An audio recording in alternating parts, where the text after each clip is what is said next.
નમસ્કાર દર્શક મિત્રો, મિરર ઓફ ધી વર્લ્ડ ન્યૂઝમાં આપ સૌનું હાર્દિક સ્વાગત છે।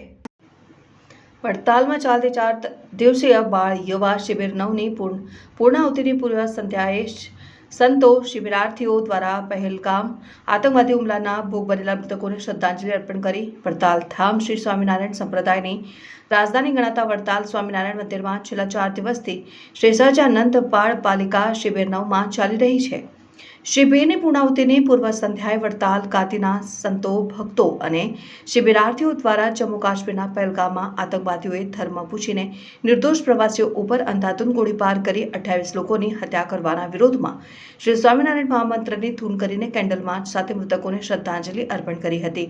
આ પ્રસંગે આસિસ્ટન્ટ કોઠારી પૂજ્ય શ્યામ વલ્લભ સ્વામી, નારાયણ ચરણ સ્વામી, રઘુનંદન સ્વામી, માનસ સ્વામી, પાર્ષદ અજય ભગત, ગોપાલ ભગત સહિત ઉપસ્થિત શિબિરાર્થીઓ દ્વારા આતંકવાદી હુમલાનો ભોગ બનેલા મૃતાત્માઓને ભગવાન શ્રી સ્વામિનારાયણ તેઓના ચરણોનું સુખ આપે અને તેઓના પરિવાર પર પડી આવેલ આકસ્મિક આફતમાં દુઃખ સહન કરવાની શક્તિ અર્પે તે માટે શ્રી સ્વામિનારાયણ મહામંત્રની ધૂન બોલાવી કેન્ડલ માર્ચ કરી શ્રદ્ધાંજલિ અર્પણ કરી હતી। વડતાલ ધામમાં યોજાયેલી 4 દિવસીય સહજાનંદી બાળ યુવા શિબિર 9ની સોમવારે બપોરે 12 કલાકે પૂર્ણાહુતિ થઈ હતી। પૂર્ણાહુતિ સમારંભમાં આસિસ્ટન્ટ કોઠારી શ્યામ વલ્લભ સ્વામી, રઘુનંદન સ્વામી, ઈશ્વર ચરણ સ્વામી, પ્રેમનંદન સ્વામી સહિત સંતો પાર્ષદોએ શિબિરના યજમાન વસંતભાઈ મુખી પરિવારના સભ્યોનું ફૂલહારથી સંતોએ સ્વાગત કર્યું હતું।